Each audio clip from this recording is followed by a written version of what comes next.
Student, आज हम करते हैं 10th क्लास का इलेक्ट्रिसिटी वाला चैप्टर। इलेक्ट्रिसिटी में सबसे पहले आता है चार्ज। चार्ज क्या होता है? Charge is an intrinsic property of matter.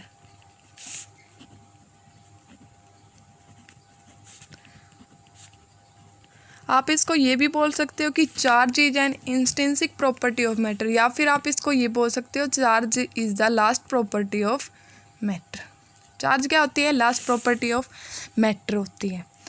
अब देखो हमारे टाइप्स ऑफ चार्ज, हमारे 2 टाइप्स के चार्ज होते हैं। एक होता है पॉजिटिव चार्ज,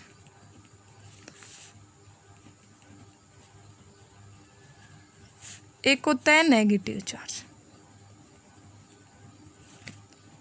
जो पॉजिटिव चार्ज होता है वो किसके ऊपर होता है? पॉजिटिव चार्ज होता है वो होता है प्रोटॉन के ऊपर, और जो नेगेटिव चार्ज होता है वो होता है इलेक्ट्रॉन के ऊपर। और जो न्यूट्रॉन होता है वो क्या होता है? न्यूट्रल। उसके ऊपर कोई चार्ज नहीं होता। मतलब न्यूट्रॉन न्यूट्रल इसलिए होता है क्योंकि देखो उसके ऊपर उतना ही पॉजिटिव चार्ज हो गया, उसके ऊपर उतना ही नेगेटिव चार्ज होगा, तो टोटल चार्ज क्या हो गया हमारा? 0। तो न्यूट्रॉन के ऊपर क्या होता है? न्यूट्रल होता है, उसके ऊपर कोई चार्ज होता नहीं होता, ना तो उसके ऊपर पॉजिटिव चार्ज होता ना ही उसके ऊपर क्या होता है? नेगेटिव चार्ज होता। अब देखो चार्ज को हम किससे डिनोट करते हैं? डिनोट करते हैं Q से। यूनिट ऑफ चार्ज क्या होती है? यूनिट ऑफ चार्ज होती है वो होती है कूलाम। कूलाम को हम किससे डिनोट करते हैं? C से डिनोट करते हैं। ठीक है। अब देखो चार्ज होता है वो इलेक्ट्रॉन के ऊपर कितना होता है? वो होता है -1.6 × 10⁻⁻19 कूलाम। जो चार्ज होता है वो होता है प्रोटॉन के ऊपर कितना होता है? +1.6 × 10⁻⁻19 कूलाम। कूलाम क्यों लिया? क्योंकि कूलाम क्या होती है? यूनिट ऑफ चार्ज होती है। इलेक्ट्रॉन के ऊपर क्या होता है? नेगेटिव चार्ज, इसलिए हमने क्या ले लिया? -1.6 × 10⁻⁻19 कूलाम। और जो प्रोटॉन होता है उसके ऊपर क्या होता है? पॉजिटिव चार्ज, इसलिए हमने क्या ले लिया? +1.6 × 10⁻⁻19 कूलाम। अब देखो जो 1 कूलाम होता है उसकी वैल्यू क्या होती है? 6.25 × 10⁻18 इलेक्ट्रॉन। ये क्या होती है? 1 कूलाम की वैल्यू होती है। इसके बाद आता है आपका, जब आपके लाइक चार्ज होंगे तो क्या करेंगे? लाइक चार्ज, या फिर आप उसको ये बोल सकते हो कि सेम चार्ज, वो क्या करेंगे? आपस में रिपेल करेंगे। लाइक चार्ज मतलब पॉजिटिव चार्ज हो या फिर नेगेटिव चार्ज हो, वो क्या करेंगे? रिपेल। इसके बाद जब आपके पास क्या हो? अनलाइक चार्ज हो। अनलाइक चार्ज, या फिर आप उसको ये बोल सकते हो कि डिफरेंट चार्ज,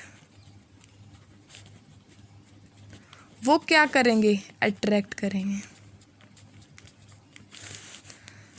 अनलाइक चार्ज मतलब पॉजिटिव नेगेटिव हो गया या फिर नेगेटिव पॉजिटिव हो गया, ये क्या करेंगे? अट्रैक्ट। इसके बाद आता है electric current.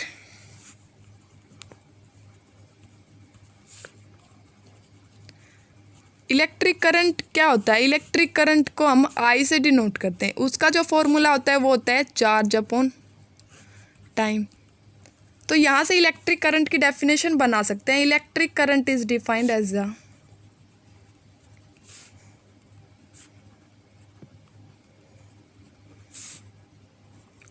The rate of change of charge per unit time. Electric current की डेफिनेशन क्या हो गई? Electric current is defined as the rate of change of charge per unit time. ये क्या हो गई इलेक्ट्रिक करंट की डेफिनेशन। जो इलेक्ट्रिक करंट का फॉर्मूला होता है वो होता है चार्ज अपॉन टाइम। तो चार्ज को हम किससे डिनोट करते हैं? Q से। टाइम को हम किससे डिनोट करते हैं? T से। अब देखो हमें क्या निकालनी हो? यूनिट ऑफ इलेक्ट्रिक करंट निकालनी हो। यूनिट कैसे निकाल लेंगे इलेक्ट्रिक करंट की? हमें इलेक्ट्रिक करंट की यूनिट निकालनी है। हमें चार्ज की यूनिट पता है। चार्ज की यूनिट क्या होती है? कूलाम। टाइम की जो यूनिट होती है वो क्या होती है? सेकंड।